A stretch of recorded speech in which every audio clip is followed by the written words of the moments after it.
কান্না করেছে মহারাজ। অন্যায় বিনয় করে বলছি সেটা ছেড়ে দিন।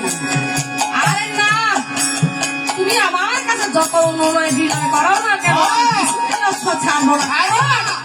তুমি যে সতীর পুত্র হইল যে জন অশ্বমারী ঘরে, রাজা হইয়া জন্ম নিল গাদির উপরে। আর আমি তো সাথে সতী মায়ের পুত্র। যদি আমি অশ্ব বলবান না করি, তাহলে আমার মাকে অসতী বলে এই পৃথিবীতে ভূষিত করা হবে। ও তুমি তাহলে সতীর পুত্র? আরে মুখে বলেছ সতীর পুত্র, এই যে কার্যক্ষেত্রে তোমাকে পরিচয় দিতে হবে। তুমি কি আসলে সতীর পুত্র নাকি তুমি অসতীর পুত্র? তাহলে কি প্রমাণ দেখতে চাও? মহারাজ, কথা অনেক বাড়াবাড়ি হবে, প্রয়োজন নাই। দয়া করে অশ্বটা ছেড়ে দিন। আরে বিনা যুদ্ধে আমি কিছুতেই অশ্ব ছাড়বো না। তাহলে আপনি কি করবেন? আমি যুদ্ধই করবো। যুদ্ধ করবেন? হ্যাঁ। আরে যুদ্ধে এমন কি আছে? অশ্বটা ছেড়ে দিন। আরে তুমি আমার কাছে যতই ছল চাতুরি করো না কেন, কারণ আমি তো ক্ষত্রিয়ের ঘরে জন্ম। আমার কর্তব্য হলো এই পৃথিবীকে, আমার দেশকে শত্রুর হাত থেকে আমার মুক্ত করা। আমি হলো আমার সেই শত্রু। তাহলে ক্ষত্রিয় ঘরের জন্য জন্মধারণ করেছে। আচ্ছা ঠিক আছে মহারাজ, আচ্ছা ঠিক আছে, তাহলে যুদ্ধ করবে? হ্যাঁ হ্যাঁ। ওরে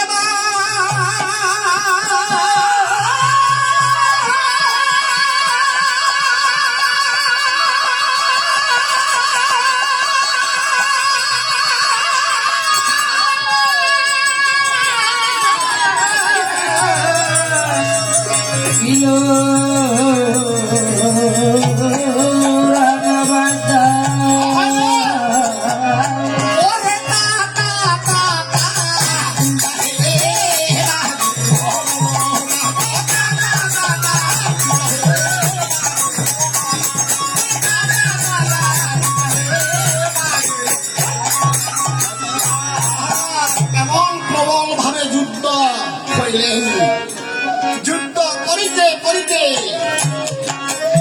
আমার দিকে সত্যি যখন জয়ী হলেন, সেখান থেকে অশ্বকে যখন উদ্ধার করে তখন দক্ষিণ দেশে ছাড়িয়া দিলেন। দক্ষিণ দেশে ছিল বাল্মীকি ঠাকুরের তপবন। দক্ষিণ দেশে জনম দক্ষিণে সীতাকে আমার রামচন্দ্র হয়ে পঞ্চমাসের গর্ভকালে বনবাসে দিলে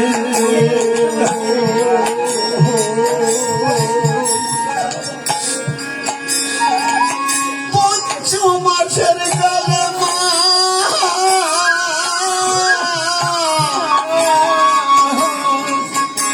গরিবের সন্তানকে ধারণ করে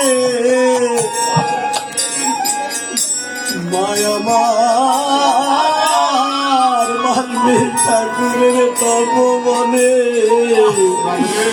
মা দুঃখীর কত কষ্ট করে।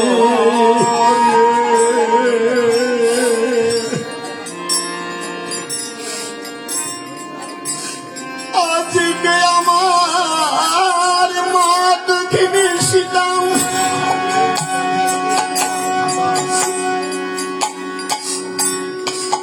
ওই বনের মধ্যে মা তখন আমি ও দিনটা চোখের জলে